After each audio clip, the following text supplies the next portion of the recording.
Well, we finally reached the end of the regular season, and boy, 2023-2024 lived up to the expectation I had for it, and some. We have the first two seeds pretty much locked up, but the race between number 3 and number 8 are all very, very close. So we have 14 games to go over this week. Without further ado, let's go ahead and jump into the first game. Shawnee Logan against Kaskaskia. Like I said, we have 14 games, and each and every one of them is going to be a thriller. Starting with Shawnee Logan versus Kaskaskia, where Logan wins this game 87-79. And really, as a team, Shawnee really put it to the Blue Devils. They shot 51.8% from the field and 12 of 26 from behind the arc. While on the other hand, Kaskaskia only netted 2 threes out of 11 attempts and was 40.9% from the floor. Turnover battle, Kaskaskia actually wins this 14-18, and they win the rebounding battle 40-36. But Logan was able to get a lot of assists. They had 24 in this ball game, and this really came down to Shawnee able to withstand a big second half surge from Kaskaskia. Kaskaskia trailed 53-34 at the end of the first half and was able to make a run. Just not enough of one, as the Blue Devils were led by Will Vassar as a starter. He was 4 of 13 from the field, 7 of 10 from the foul line. He had 15 points. He also had 6 rebounds and 2 assists. Off the bench was the leading scorer, Lionel Hodges. He was 9 of 17 from the field, 5 of 5 from the foul line. He had 5 of his 9 offensive rebounds. He had 2 assists, 1 steal, 1 block, and 2 turnovers. He finished with 23 points. Jamal Chalmers was 3 of 12 from the field, 7 of 7 from the foul stripe. Had 6 rebounds, 5 assists. 6 rebounds, 6 assists, and 5 steals. But he fouled out with finishing with 13 points, and Isaiah Tolbert was 4 or 5 from the field, so he was one of the more efficient Blue Devils, but he just didn't get any shots up. He finished with 10 points, made one of their 2 3-point attempts, was 1 of 2 from the foul line, had 3 rebounds to go along with 1 assist, 2 steals, 3 blocks, and 4 turnovers. He finished with 10.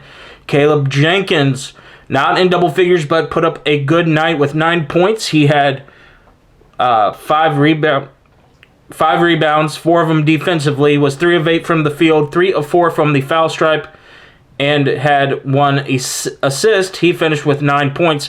Besides Lionel Hodges, they didn't really get anything off the bench, did the Blue Devils, with Kobe Wilmonth and Dallas Harding Fair only having 3 and 4 points respectively. And this is how Logan was really able to control the game in the first half and then carry it into the second half, as both Isaac James and Evan Noel off the bench had double figures. James was 5 of 7 from the field, had 7 rebounds to go along with 1 assist. He had 10 points. Noel, 4 of 8 from the field, 3 of 5 from behind the arc, had 2 rebounds, 2 assists, and had 11 points. To complement them was Julian Norris, led all Shawnee Logan Volunteers with 25. He was 7 of 11 from the field, so efficient. 3 of 6 from behind the arc, efficient. And 8 of 8 from the foul line. Man, he had himself a night to go along with 2 rebounds, 2 assists, and a steal. So being the most efficient Vol, he also led Jordan Logan, who had 7 points, 2 of 5, 1 of 4 from the foul line, or from 3-point land, and 2 of 2 from the stripe. Led the Vols in rebound. Well, he was second in leading rebounds in 6, had 5 personal fouls, and only finished with 7 points. Elliot Londas, 7 points as well. He was 2 of 3 from the field, 3 of 5 from the foul line. Had 7 of his 8 rebounds be defensively, 3 steals to go along with 4 blocks, and 7 points, like I said. Caden Hawkins was the other vault in double figures, 4 of 6 from the field, was 3 of 3 from behind the arc, and 3 of 4 from the foul line. Had 2 rebounds and 2 turnovers. He finished with 14 points. So really, those 12 three-pointer attempts is what gave Logan the big lead. Again, Kaskaskia was able to battle back a little bit more and just wasn't able to pull out the upset. Also, Kaskaskia, Isaiah Tolbert did get a technical foul in this ballgame. He was not ejected, however. So I do just like to mention when technical fouls happen, that kind of turns the momentum a little bit. Whether it's for your team or against your team, it can go either way. This one went against Kaskaskia, and as they fall to the vaults. The second game Wednesday night pitted the current 3 seed Wabash Valley against SWIC, and the Warriors were able to at least hold on to the 3 seed for the moment as they win this ball game 79-76. Wabash actually trailed at the half 40-33 off of a relatively poor shooting night. They were 38% from the field, 12 of 28 from behind the arc. That's good for 42.9%. Free throws, they hit 15 of their 19. For SWIC, on the other hand, they shot even worse than Wabash Valley at 35.2% and 7 of 27 from behind the arc. Ouch.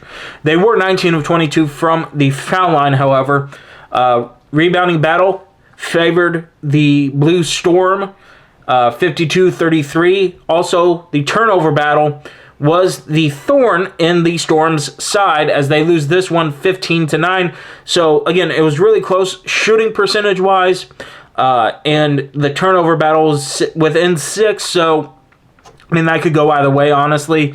It was the big rebounding battle for me that when I look at it, I kind of question why SWIC didn't win this game until I go into those 3-pointers like I mentioned. Wabash Valley netting 12 compared to 7. There you have it. What does this mean individual-wise? Well, let's start with the visitors of Wabash Valley. Brandon Razor Moore got himself back on schedule with 29 points. He was 10 of 18 from the field, 7 of 10 from behind the arc, and 2 of 3 from the foul line. He had 2 rebounds to go along with 1 assist and 2 steals. Daniel Robinson also was in double figures as a starter. He was 6 of 13 from the field, 3 of 5 from behind the arc, and 4 of 6 from the foul line. He had 8 rebounds, 10 assists to go along with 2 steals and a block shot. He finished with 19 points. Unfortunately, there was only one other player in double figures. That was Lucas Henderson off the bench. He was 2 of 5, 2 of 3 from behind the arc, and 4 of 4 from the foul line, grabbing 3 rebounds, 1 assist, and finishing with 10 points. So as I look at it, Wabash Valley finished with 21 points off the bench. Let's go ahead and look to SWIC.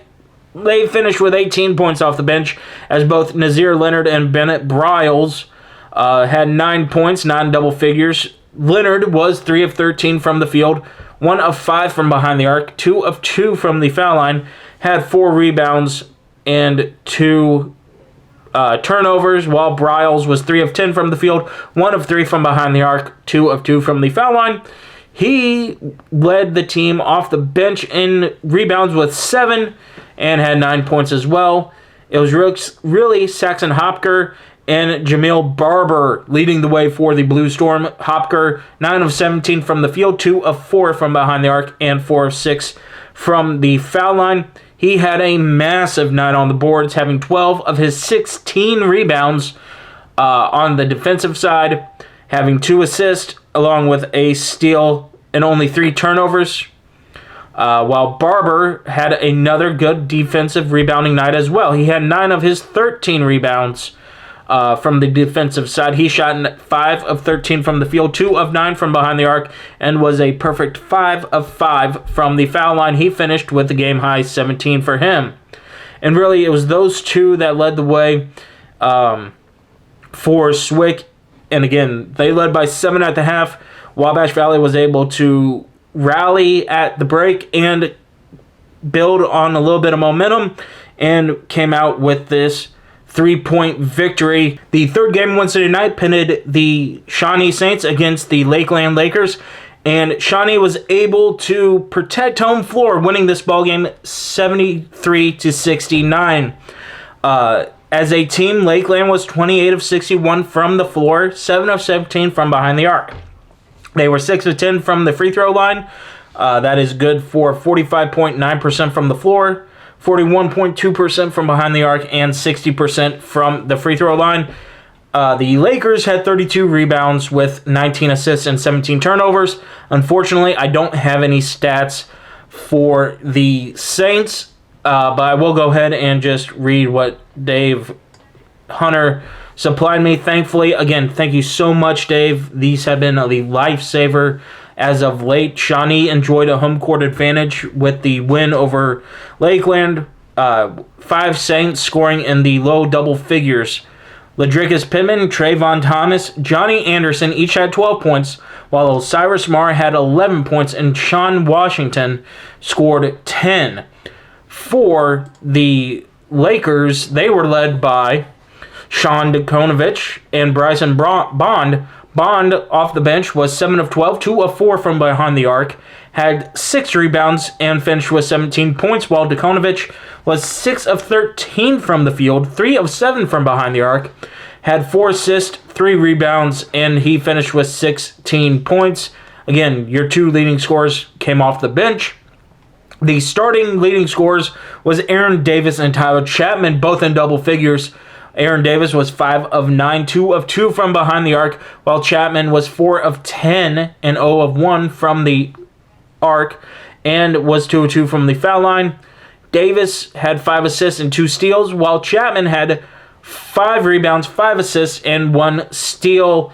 Chapman was in foul trouble for most of the night. He finished with 4 fouls and 10 points, while Aaron Davis had 2 fouls and 12 points. Again, so really, this was a back-and-forth game all night long. Lakeland held a 40-36 halftime lead. Shawnee was able to reclaim the lead with a big second half, scoring 37 points compared to Lakeland's 29, and thus winning this ball game by 4. Fourth game on Wednesday was not a district game, but it did help Olney Central out in the fact that they shot on the floor that the district will be playing on, as they traveled to Rend Lake and beat the Warriors handily 88-69. As a team, the Blue Knights were 58.6% from the floor, hit 15 of 33 three-pointers, and was 7 for 8 from the foul line. Out-rebounded the Warriors 28-19, and actually tied in the turnover battle with 10 points. So both teams took care of the ball, but Olney, again, able to shoot and make 15 three-pointers compared to Rend Lake, who they didn't have a terrible shooting night, to be all honest with you. They were 32 of 60, good for 53.3%. They were only 2 of 11 from the three-point land, which is a dismal 18%. And again, there is the difference with this game. They were also 3 of 5 from the foul line, had 19 rebounds and 10 turnovers. Individual-wise, the Blue Knights were led by Jacoby Thompson, who was 9 of 14 from the field, 5 of 8 from behind the arc, and 2 of 2 from the foul line. Had 9 assists to go along with 3 rebounds and 4 steals. He finished with a game high, leading all scorers with 25 points. Darian Lewis was hot on his heels, however. He was 8 of 17 from the floor, 4 of 10 from behind the arc, and also was 2 of 2 from the foul line. Also had 9 assists to go along with 2 rebounds and 1 steal. He finished with 22. JT Thomas, he had himself a night, finishing with 16, going 6 of 9 from the floor, 2 of 4 from behind the arc, had 7 rebounds and 3 assists to go along with a steal and 2 block shots. And we cannot forget Delshawn Sims, who was 7 of 13 from the field, 4 of 10 from behind the arc, had 4 rebounds to go along with 5 assists and a turnover. He finished with 18 points. Jackson Twombly and Javon Jones, the only 2 players off the bench for Coach Glash and the Blue Knights, they finished with 6 points combined. For Rend Lake and the Warriors, again, it was the Justin King show. He finished 10 of 14 from the field, had 3 rebounds, 2 assists to go along with 3 turnovers. He finished with 20 points. He did get a little bit of help, though, with Keith Robinson, who was 8 of 12 from the field, 1 of 3 from behind the arc, had 4 rebounds, and finished with 18 points. Mason Ribble had 5 of 13 shooting night with 1 assist. He finished with 10 points. And Dre Scott finished 4 of 7 from the field, 2 of 4 from the foul line, and had 2 steals to go along with 2 turnovers and 10 points. Again, for the Blue Knights, it was the fact that they were able to shoot on the rims of Rend Lake and get a little bit more comfortable. Again, I think this is going to be the biggest thing for everybody in the crack that they're going to have a slight advantage over Vincennes with, because Vincennes does not play against Rend Lake, so they don't get a shoot on these rims. How much of an advantage? Well, we'll find out, but that is going way too far into the video. But let's go ahead and jump into the final game. Vincennes versus Lincoln Trail. In the final game Wednesday night, pitted the number 4 Vincennes Trailblazers against the winless Lincoln Trail Statesmen, and Vincennes, surprising to nobody, rolls here 93-52. As a team, Vincennes shot the ball well, 57.1% compared to Lincoln Trail's 36.4%. Behind the arc, they were 8 of 19 compared to Lincoln Trail's 2 of 14. That's good for 42% compared to 14%. Free throw wise, the Trailblazers went to the line 32 times and made 21 of them compared to Lincoln Trail's 14 attempts and netting 10. The rebounding battle was all Trailblazers, winning this one 41-24, having 20 assists to 9 assists, and tying the turnover battle 16 apiece. Individual-wise, the Blazers were all spread out in the scoring column, led by Ryan Oliver, who was 5 of 9 from the field, 2 of 5 from behind the arc, 4 of 6 from the foul line, had 6 rebounds to go along with 2 assists, 1 block shot, 1 steal, and 1 turnover, finishing with 16 points. Demarion Yates was another starter in double figures, along with Michael Osei-Bonsu, both of them finishing with 12 points. Yates was 4 of 10, 0 of 3 from behind the arc, and 4 of 8 from the foul line. He had 6 rebounds to go along with an assist and a block shot, while Michael Osei-Bonsu, starting again for the Blazers, was 2 of 4 from the foul line off of a 5 of 10 shooting night. Also had 6 rebounds to go along with 2 block shots. He was in foul trouble, however, as again he finished with 12 points. Off the bench, it was Chris King who has really started to come alive here late in the season. He was 6 of 8 from the field, 3 of 5 from behind the arc. He had 4 rebounds to go along with 2 assists, 3 steals, and 2 turnovers. He had 15 points for the Blazers. His brother Kent King was 3 of 7 from the field, 1 of 3 from behind the arc. Had 4 rebounds as well to go along with 3 assists and 7 points, while Victor Lato also was finished with 7 points off the bench. He was 2 of 2 from the field, 1 of 1 from behind the arc, and 2 of 3 from the foul line. Boy, that's efficient.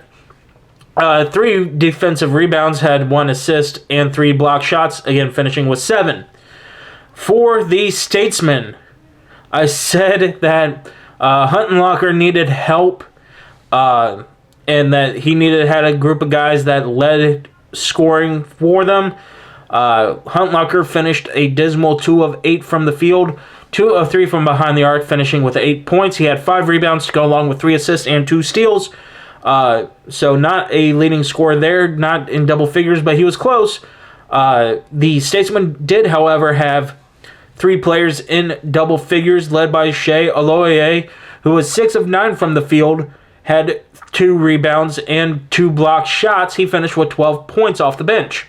Gabe Amoryi, as a starter, was 5 of 9 and had 4 rebounds to go along with an assist and 2 steals. He finished with 11 points, as well as Ali Offord, who had 11 points off of a 4 of 11 shooting night, 3 of 4 from the foul line, had 3 rebounds, 2 assists. So, again, Huntenlocker, Amoryi, Aloye, and Alford are going to be that core going further into the season for the Trail if they hope to advance. That need to get going. If they can, it's going to be very interesting, but they weren't able to do it tonight against the Blazers, and it showed. Vincennes led at the half 42-20. No, I did not misspeak. 42-20. I had to double check that myself as I was watching the game here and there, and they outscored the Trail 51-32 in the second half for the monster win. Again, 93-52 Trailblazers win and stay atop the standings for now. Saturday again had a full slate of games. Everybody was in play. So let's go ahead and jump into the first of Saturday's games between Lincoln Trail and the Lakeland Lakers. The Lakers looking to improve seeding-wise, while the Statesmen are looking for their first win in district play of the season. Unfortunately for the Statesmen, that did not come Saturday afternoon as they get rolled by the Lakers 96-68. Lakeland in the first half scored 52 points compared to Lincoln Trail's 24. However, I will say this before I go any further in this breakdown. The Statesmen kept it tight with the Lakers and actually tied them in the second half at 44 points apiece. So I think the Statesmen are finally starting to turn that corner. It was just a dismal first half. That was their doom here Saturday. As a team, the Statesmen shot 44.6% from the floor compared to Lakeland's 46.3%. But here is where it killed the Statesmen. 3-pointers. They made 3 of 13 compared to Lakeland's 11 of 27. Free throw wise, they were pretty close. Lakeland shot 23 of 25 compared to Lincoln Trail's 15 of 19. The rebounding battle and the turnover battle were really close. Lakeland won both of them. The rebounding battle was 30 to 27, and the turnover battle was 15 to 19 in favor of the Lakers. But again, what I was more impressed with was the second half performance out of the Statesmen. They were able to, they could have just, turned tail and ran away in Mattoon, but they were able to fight and tie in the second half. And I think that's really big coming into their game. But let's go ahead and look at some individual highlights here, starting with the Statesmen. And again, a couple of players that got close to double figures, but not quite, was Caden Huntlocker, Jackson Rose, as starters, both finishing with 9 points. Huntlocker was 3 of 11 from the field, 1 of 5 from behind the arc, had 6 rebounds to go along with 3 assists and 2 steals, while Rose was 3 of 6 from the field, 3 of 6 from the foul line, had 4 rebounds, 1 steal, and 5 fouls. So he fouled out before he was able to get into double figures. They did have 2 players in double figures, however. It was Gable Morgie and Marlon Bennett, both finishing with 10 points. Morgie was 4 of 4 from the field and 2 of 2 from the foul line with 3 rebounds and 4 turnovers, again finishing with 10 points. Marlon Bennett was 5 of 10 from the field and had 6 rebounds to go along with 2 assists and 10 points. Devin Bell, as I mentioned, he was close to getting in double figures. Didn't quite get there. He was 2 of 7 from the field, 1 of 3 from behind the arc. Had 2 rebounds with 3 assists and finishing with 8 points. Again, it was just the fact that they couldn't hit anything from behind the arc. And that led to the Lakers' advantage as they like to shoot 3 ball. And they were led by Sean Dekonovich and Samuel Hinkapai. Off the bench, Dekonovich was 7 of 10 from the field, 1 of 2 from behind the arc, had 5 rebounds to go along with 1 assist and 2 steals, finishing with 17 points. Hinkapai, he was 5 of 7 from the field, 5 of 6 from the foul line, and had 6 rebounds to go along with 2 assists. He finished with 16. Starter-wise, they had the Lakers had 3 in double figures, led by Aaron Davis and Tyler Chapman, both having 14 points. Davis was 3 of 11 from the field compared to Chapman's 5 of 9. Davis was 6 of 6 from the foul line and 2 of 5 from behind the arc. and had 1 rebound and 3 assists to go along with 2 steals, while Chapman was 2 of 3 from behind the arc and 2 of 3 from the foul line, having 6 assists, 4 rebounds, and 2 block shots. He finished both, like I said, both of them finished with 14, and Bryson Bond was good. He finished with 13, going 4 of 10 from the field, 1 of 2 from behind the arc, and 4 of 4 from the foul line, grabbing 7 rebounds, leading the team for the Lakers, had 1 assist and 1 steal. He was in foul trouble for most of the night. He finished with 13 points. Again, it was just the fact that a big first half led the Lakers into the victory in this one. Otherwise, I think Lincoln Trail could have gotten the upset. Didn't fall the Statesman way, but it's going to be a very interesting Tuesday night, I believe. The second game Saturday afternoon pitted Olney Central against Southwestern Illinois. Like I said, Olney has already locked up either the 1 or the 2 seed going into Saturday. SWIC was battling for their lives not to be in this play-in game. Olney Central, however, was able to hold on to home floor and win 86-82. This game was extremely interesting and extremely close. SWIC led at the half 38-37, and Olney outscored the Blue Storm by 5 in the second half. So again, within a couple possessions, the entire ball game. As a team, SWIC shot 34 of 72 from the field, 8 of 20 from behind the arc, and 6 of 14 free throws, while Olney was 28 of 63 from the field, 7 of 23 from behind the arc, and 23 of 27 from the foul line. SWIC wins this rebounding battle, but unfortunately it's the turnovers that killed them, as they win the rebounding battle 39-33 and lose the turnover battle 18-12. Again, this was within a couple possessions either way. That's why I say the 6 extra turnovers killed the Blue Storm. However, speaking of the Storm, they were led in scoring by Nazir Leonard, who was 8 of 16 from the field, 1 of 3 from behind the arc, and 1 of 2 from the foul line. He had 5 turnovers, but had 2 steals to go along with 4 assists and 2 rebounds. Nazub Meckham was 7 of 12 from the field, had 10 rebounds, 5 assists, and 2 steals. He finished with 14 points as a starter as well. And Saxon Hopker did not have his greatest shooting night. He was 2 of 11 from the field, 2 of 5 from behind the arc, and 2 of 2 from the foul line, finishing with 8 rebounds, 6 of them being defensively, 1 assist, 1 steal, finishing with 8 points. However, the Blue Storm did get a lot of production out of their bench, as both teams only played 7 to 8 players. Tyrion Minkins was the leading scorer off the bench for SWIC. He was 6 of 10 from the field, 3 of 5 from behind the arc, and had 3 rebounds to go along with 2 assists and 3 steals, finishing with 16 points.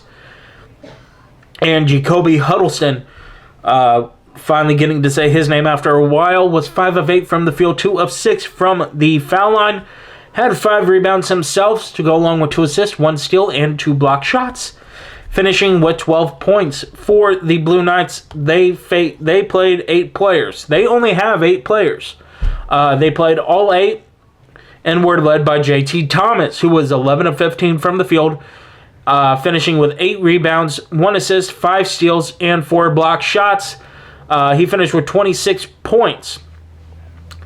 Darian Lewis had 13 points off of a 3 of 7 shooting night, 2 of 3 from behind the arc, 5 of 6 from the foul line. He really dished the ball out. He had 8 assists to go along with 5 rebounds and 2 steals. Like I said, finishing with 15. Jacoby Thompson had 15 for the Blue Knights, 9 of 10 free throws, 3 of 13 shooting overall. Had 3 rebounds, 4 assists, and 1 steal. While Delshawn Sims was 5 of 9 from the field, 2 of 4 from behind the arc, had 4 assists, 2 rebounds, and 12 points. Again, it was the guard play that really helped Olney Central. Like when I sat down with Coach Ledvina, we talked about their guard play was really well, and it showed here. Off the bench, again, efficiency for Demarion Walkup, 4 of 10 from the field, 1 of 5 from behind the arc, however. Had 3 rebounds to go along with 4 steals, 12 points. So again, it was a back and forth affair. I thought it was going to be. I didn't see a Coach Harrington team really folding under pressure, and they didn't here. The Blue Knights crawl to within a half game of the Trailblazers with this win. So let's go ahead and see how the Trailblazers did in the only night game on Saturday against rival Wabash Valley. Speaking of the Blazers and the Warriors, they faced off again, rivalry battle for both teams going into this, and the Blazers once again pull out a victory of 78-51. They started out strong as they started the game going on a 16-1 run. As a team, they shot 29 of 60 from the field compared to Wabash Valley's 18 of 56. 10 of 27 were the Blazers from three-point land compared to Wabash Valley's 4 of 19. Free throws, 10 of 13 for the Trailblazers, 11 of 19 for the Warriors. The Warriors win the turnover battle 13-10. However, they get decimated in both the assists, 26-9 in favor of the Blazers, and the rebounding battle 46-27. So again, either the Warriors getting one and done shots or the Blazers getting a second chance opportunity. Let's go ahead and look at the home team on the scoreboard, led by, as a starter, Androne Sprinkles, who was 3 of 10 from the field, 1 of 3 from behind the arc, 5 of 5 from the foul line, had 3 rebounds and 3 turnovers, finishing with 12 points. Brandon Razor Moore was held in check, which is rare when he's at home. He had 10 points, was 4 of 10 from the field, 1 of 5 from behind the arc, and 4 rebounds and 1 turnover. He finished, like I said, with 10 points. Lucas Henderson was 4 of 10 from the field, 2 of 7 from behind the arc, and 2 of 2 from the foul line. Had 4 rebounds to go along with 2 steals and 12 points. Let's go ahead and go to the Blazers, who really, like I said, they started this game on a 16-1 run and just kept it going the entire way. Starting, they were led by Kyrique Dixon, who was 7 of 11 from the field, had 10 rebounds to go along with 5 assists, no blocked shots, but 2 turnovers. He finished with 17 points. Michael Osei-Bonsu finished with 6 of 6 from the field, 3 of 6 from the foul line, had 9 rebounds, 1 steal, and 4 turnovers with 3 fouls, so he was able to stay on the floor for the most part of the game. That had been always the problem for Osei-Bonsu this season. He finished with 15 points. I mentioned in their game against Lincoln Trail, it was Chris King who led the Blazers. His brother led the way for them here against the Warriors. He was 7 of 16 from the field, 5 of 11 from three-point land, had 5 rebounds to go with a steal and a block shot, finishing with a team-leading 20 points. His brother Chris, yes, that was Kent King who led the way. Chris King was 3 of 6 from the field, 0 of 2 from behind the arc, however, had 3 rebounds to go along with 5 assists, so he was really dishing the ball out. And 6 points. Again, Gerald Thomas, he finished with 6 points off the bench for the Blazers. 2 of 6 from the field. 2 of 4 from behind the arc. 4 rebounds, 2 assists, and 2 turnovers. LeBron Thomas was kept in check in this ball game. He only finished with 7 points. He was 2 of 6 from the field. Had 4 personal fouls, however. Had 3 turnovers. But had 6 assists and 3 rebounds to go along with all that. Again, it was the turnovers for Vincennes that kept Wabash in the game for a little bit. But coming back from a 16-1 run to begin the game, and in the first half, Vincennes doubled up on the Warriors, 44-22. And they expanded in the second half, winning that half 34-29. Yeah, that's just going to be tough. And I know Coach McGee was hoping to get a lot better performance out of his team. Not only for it being home floor, but the fact that we're heading towards the end of the season. You want your team to be improving. And for Coach McGee, this was possibly a step back for his team. The fourth game on Wednesday's docket pitted the John A. Logan Volunteers against the Shawnee Saints. On Logan's sophomore night, they were up by 9 points at the half, up as many as 15 throughout the course of the second half, and the Shawnee Saints came back and, quite frankly, shocked everyone, winning this ballgame 85-82. As a team, the Saints shot 50% from the field, going 33 of 36, compared to Logan's 53.7% at 29-54. Logan was 12 of 22 from behind the arc, good for 54.5%, and Shawnee was 1 for 10 from behind the arc. The free throw battle, Shawnee wins this, 18 of 26 from the stripe, compared to Logan's 12 of 18 from the stripe. Rebounding battle, the Saints win this one by 2 at 37-35, but it was the turnover battle that really led the way for the Saints. They only committed 7 in the ballgame, while Logan committed 15 turnovers. For the Saints, they emptied out the bench and almost everybody got a play. Not everyone got in the scoring column, but they did rack up minutes. They were led by Johnny Anderson, who was 13 of 25 from the field, 1 of 4. So there's your lone make for the Saints. From behind the arc was 8 of 9 from the foul line, had 11 rebounds to go along with 1 assist and 2 steals, finishing with a team-high 35 points. However, Osiris Marr was 10 of 12 from the field and had 10 rebounds to go along with 2 assists and 2 steals. He finished with 20 points off the bench. Another starter in double figures was Ladricus Pittman, 4 of 10 from the field and 6 of 8 from the foul line. Had 3 rebounds to go along with 4 assists and 2 steals, finishing with 14 points. For the Volunteers, they had 3 in double figures, all starters, led by Julian Norris, who was 7 of 14 from the field, 4 of 6 from behind the arc, 7 of 10 from the foul line, had 5 rebounds to go along with 3 assists and a steal. He finished with 25 points. Caden Hawkins was 5 of 5 from the field, 4 of 4 from behind the arc, had a free throw attempt made, so he was the most efficient Vol with his shot attempts. He had 4 rebounds and 15 points. Elliot Londas was 7 of 9 from the field, had 8 rebounds and 4 blocked shots, finishing with 16 points. And again, the bench play was big for the Saints. As like I said, they had Osiris Marr with 20 points. The Vols had 13 points off the bench, led by Isaac James, who had 7 points, 3 of 6 from the field, and 4 rebounds. Jalen Fairman was 3 of 4 from the field and had 2 rebounds and 2 assists, finishing with 6 points. So there's your real discrepancy there. The Vols finished with 13 points. Osiris Marr outscores them by himself off the bench.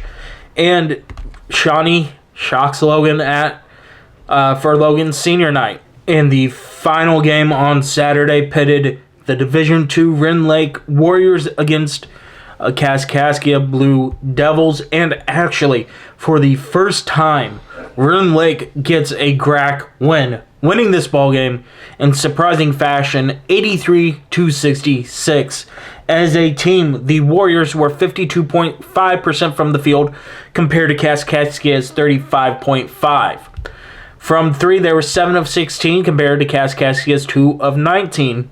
And free throw wise, they shot 23 free throws, netting 14 of them. Kaskaskia shot 26 free throws, netting 20 of them. The rebounding battle and the turnover battle, the rebounding battle favored the Blue Devils 40-31, and the turnover battle favored Rend Lake 13-15. But again, it was just a poor shooting night for Kaskaskia on their home floor that did them in here. Rend Lake, again, no surprise, they were led by Justin King with 30 points. He was 10 of 13 from the field, 3 of 5 from behind the arc, and 7 of 12 from the foul line. He had 6 rebounds to go along with 4 assists and 2 steals, finishing with a team-high 30 points. Mason Ribble was 5 of 7 from the field, 3 of 5 from behind the arc, had 1 rebound, and finished with 13 points, and was in foul trouble with 4 fouls. So was Dre Scott, another Warrior in double figures. He was 5 of 10 from the field, had 7 rebounds, 1 assist, 1 steal, and 1 block shot, finishing with 11 points. They did have Keith Robinson come off the bench, who was 4 of 8, 2 of 4 from the foul line, had 5 rebounds, 6 assists. He finished with 10 points. Going over to Kaskaskia, they were led by Will Vassar, who finished with 23 points, 6 of 14 shooting night, 11 from the field, had 4 rebounds, 5 steals, and 4 turnovers. He was in foul trouble with 4 fouls. Isaiah Tolbert was 4 of 8 from the field, had 10 rebounds, 6 assists, 1 steal, 1 block shot, and had 10 points. That was all the double-figure scoring for the Kaskaskia Blue Devils. However, Colby Wilmont was off the bench, leading the way for the Kaskaskia team, finishing 2 of 7 from the field, 1 of 5 from behind the arc, 4 of 4 from the stripe, had 2 rebounds, finishing with 9. Eric Price was close to being in double figures as a starter. He was 3 of 7 from the field, had 7 rebounds, and 2 fouls, finishing with 7 points. Again, it was just an overall poor shooting night in Centralia for Kaskaskia. I mean, you shoot 10.5% from the three-point land and 35% from the field, while giving up 52.5% from the field and 14 free throws and 7 three-point makes. That's always going to be a tough battle for Kaskaskia. And like I say, Rend Lake pulls off a big upset here with the 83-66 win. Yes, not a district game, but a game nonetheless that had heavy implications to how Tuesday night is going to go down for 8 of these 9 teams. Like I said last week, John A. only played up until Saturday because of a quirk in the schedule. They played, these Rend Lake Warriors earlier in the year twice. They played them on like a Monday night instead of a Wednesday, so in that week schedule where they had the 3 games, that's when that happened, and that led Logan, to having a night off Tuesday. But with that said, we still have 4 games to cover off of Tuesday night and some races to determine on seeding implications. This was the first game to tip off on Tuesday night, so let's go ahead and cover it. The Vincennes Trailblazers against the Kaskaskia Blue Devils. And Vincennes, going into this ballgame, had a share of the district title, but a chance to win it outright with a win here, and they were able to do so, slamming the door on Olney's hopes, winning the ballgame 84-65. As a team, the Blazers shot 55% from the floor, 33 of 60, 9 of 21 from behind the arc, good for 43%. Was 9 of 13 from the foul stripe, and winning the rebounding battle 30-22, and the turnover battle, which I know Coach Franklin harps on, 9-14. Kaskaskia, however, did not shoot poorly as a team. They were 25 of 50. They were 7 of 11 from behind the arc, good for 64% there, and 8 of 13 from the free throw line. I mentioned the turnovers and the rebounds there. So let's go ahead and jump into the individual accolades. They were led by Will Vassar, who was 6 of 9 from the field, 3 of 3 from behind the arc, had 8 assists to go along with a rebound and a steal, and 17 points. Caleb Jenkins was 6 of 12 from the field, 3 of 4 from behind the arc for the Blue Devils, had 6 rebounds, 5 of them being defensively, had an assist, and 15 points. Isaiah Tolbert was the last leading scorer. He was 4 of 10 from the field, 1 of 3 from behind the arc, and 2 of 5 from the foul stripe. Had 7 rebounds, 5 assists, and 11 points. And leading the way off the bench was Jamal Chambers. He was 3 of 6 from the field and had 6 points. Things got chippy involving Chambers and a Blazer. He got called for an intentional foul, and it will be interesting to see if he plays in the play-in game for the Blue Devils. For the Blazers, however, they were led by sophomore Chris King. He was 9 of 14 for the night, 6 of 9 from behind the arc, and had 1 rebound, 1 assist, and 1 steal, finishing with a game high and, for him, a career high 26 points. His brother Kent was in double figures with 5 of 8 shooting performance, had 6 assists with 5 rebounds and 11 points.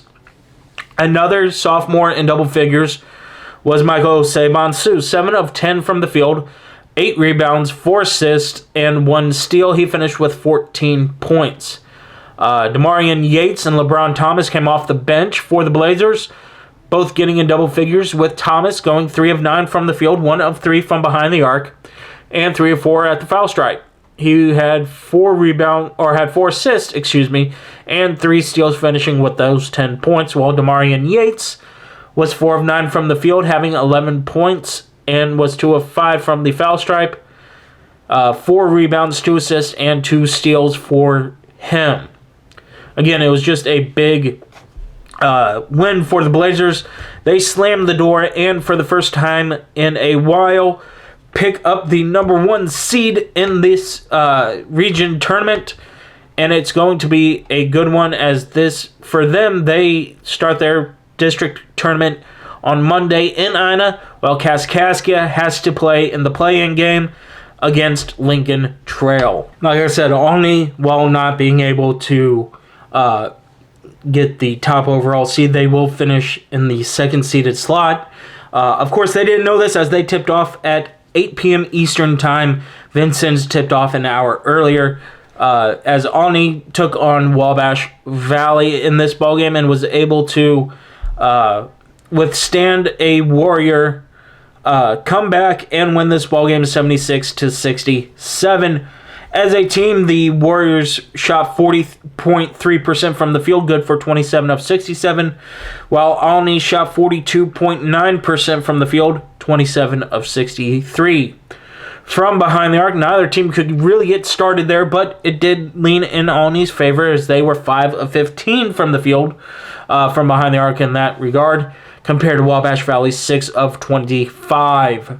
Free throw-wise, the Blue Knights shot 24 of them and made 18, good for 75%, while the Warriors were 7 of 10 from the foul stripe.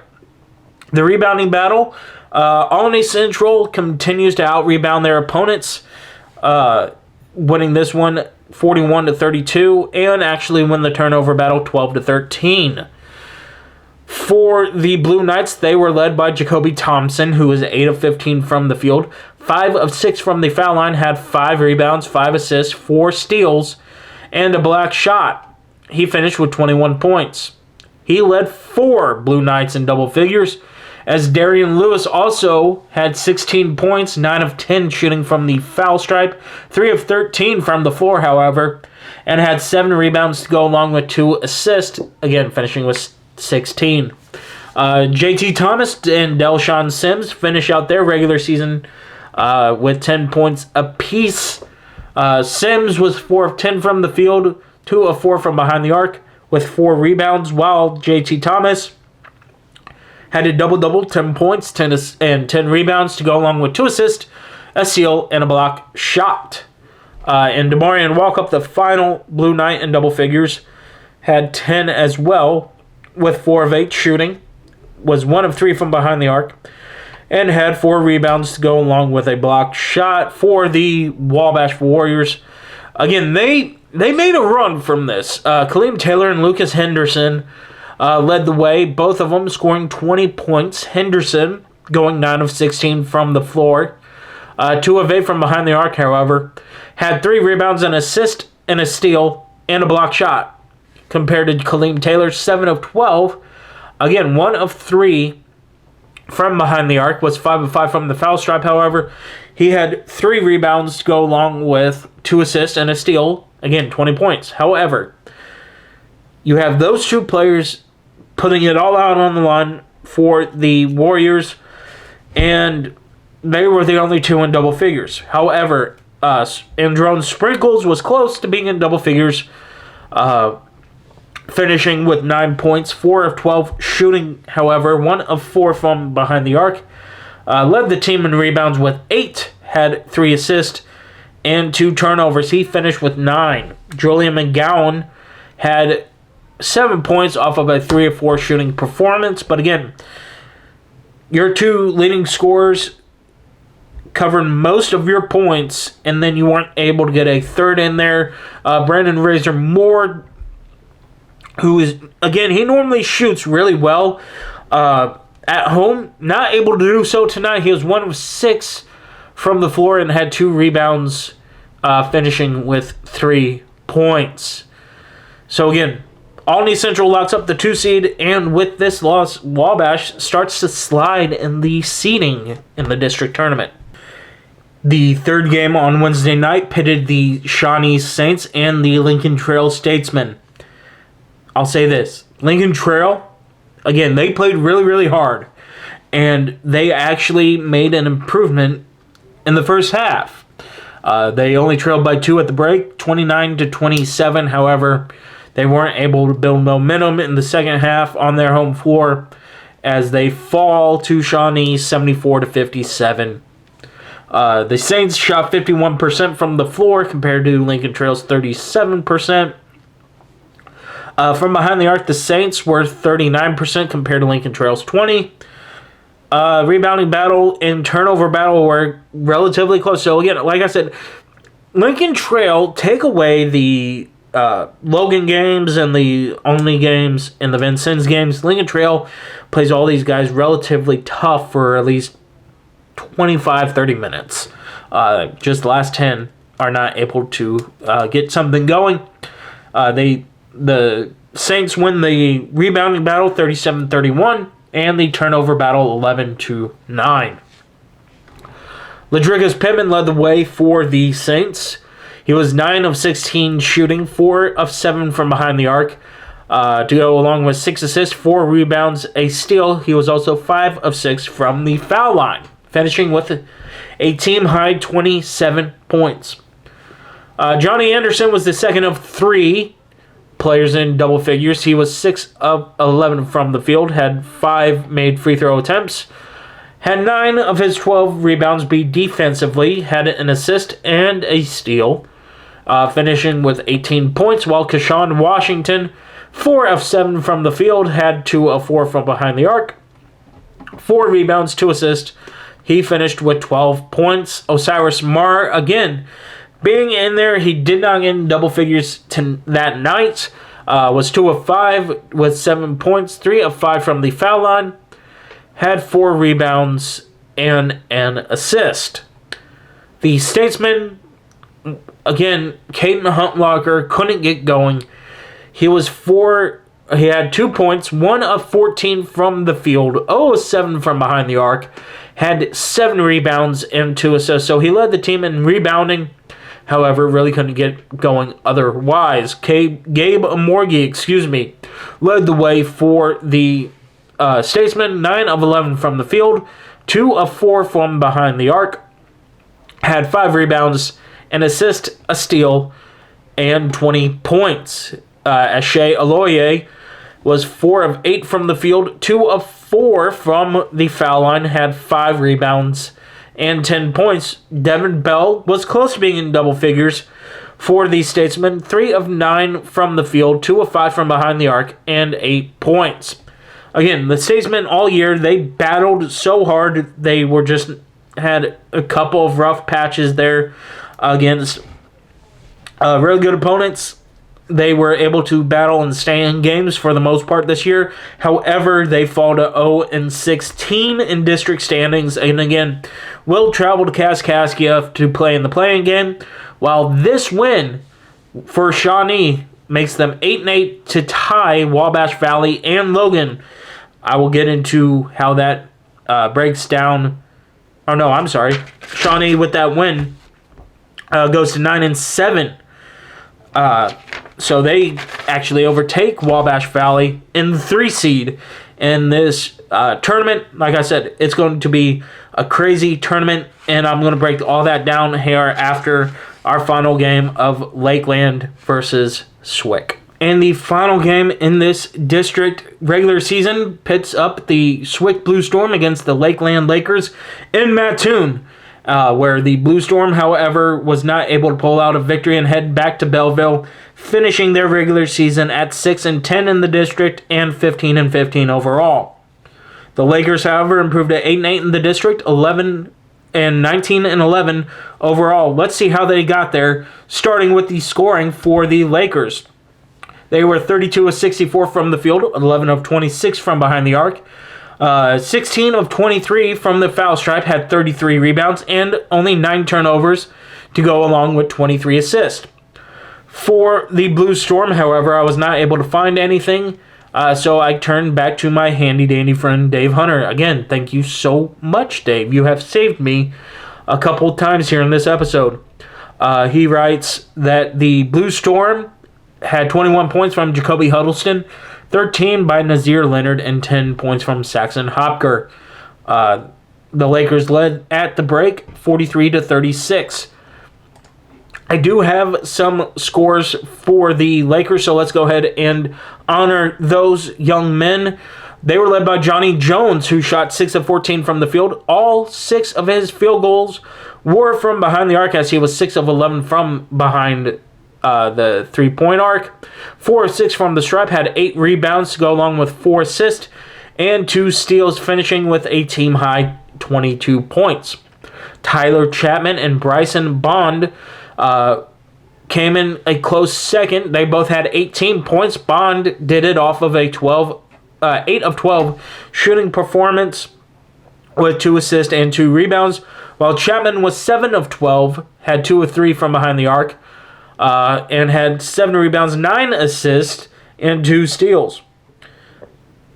Samuel Hincapie led the way off the bench for the Lakers, 4 of 6 from the field, 7 of 7 from the foul line, and had 5 rebounds with 3 assists, 1 steal, 1 block shot, and finished with 15 points. However, he did foul out in that ball game. So, again, Lakers were able to pull out a big victory. And like I said, this moves them in a 3-way tie between Wabash and Logan and themselves, while SWIC falls to 6-10. However, good news for the Blue Storm. As I mentioned it a couple different times, they hold the tiebreaker over Kaskaskia, so they will be the 7th seed in the district tournament. But let's go ahead and break down the rest of the district standings and the seeding in the district tournament right now. Well, we finally finished the marathon of district play, and 16 games have been played. And let's go ahead and look at the standings and the seeding in this year's tournament. Vincennes University gets the number 1 overall seed and the bye in the tournament. They will play Monday at 2 p.m. Eastern Daylight Time, 1 p.m. Central Daylight Time, as the Trailblazers finished at 14-2 in the district, 27-3 overall. Olney Central was a close 2nd seed. They finished 13-3 in the district play, 23-6. They get the 2 seed. Shawnee will get the 3 seed. They finish 9-7, 19-10 overall, while Wabash, Logan, and Lakeland all finish 8-8 in district play. Wabash finishing 15-10 overall, Logan 14-15, and Lakeland 19-11. I'll get to the tiebreakers there in a second. SWIC finishes, like I said in that recap, 6-10, 15-15 overall. Kaskaskia 6-10, 18-11 overall. And Lincoln Trail brings up the rear at 0-16, 17 and 22 overall. Going in, I talked to Coach Davis about what tiebreakers will look like when it gets there. And he explained to me that it would be the next after head-to-head competition, it would be best win in the district. So, with that being said, the tiebreaker goes to the Lakers, and they will be the 4 seed. Again, 8-8 for the Lakers. They will be the home team in that second ball game, which will be at 4 p.m. Eastern Daylight Time, and they will play John A. Logan, who gets the tiebreaker over Wabash Valley. So Shawnee will play at 6 p.m. Eastern Daylight Time, 5 p.m. Central Daylight Time against the Wabash Valley Warriors. And like I said, the 7-2 matchup is SWIC against Olney Central at 8 p.m. Eastern Daylight Time, 7 p.m. Central Daylight Time. So again, there's your tournament bracket. Vincennes getting the bye. They face Kaskaskia and Lincoln Trail, who will play Saturday. So tomorrow afternoon for that game. And so I want to thank all the teams that played here, all the young men that made this possible. Without them playing, we don't talk about them.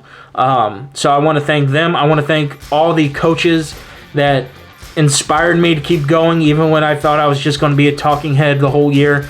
They stepped up and gave me much of their valued time throughout the year. It's not over yet. I'm still going to cover the district tournament, but I just want to get this out now. I want to thank Coach Davis, my first ever guest.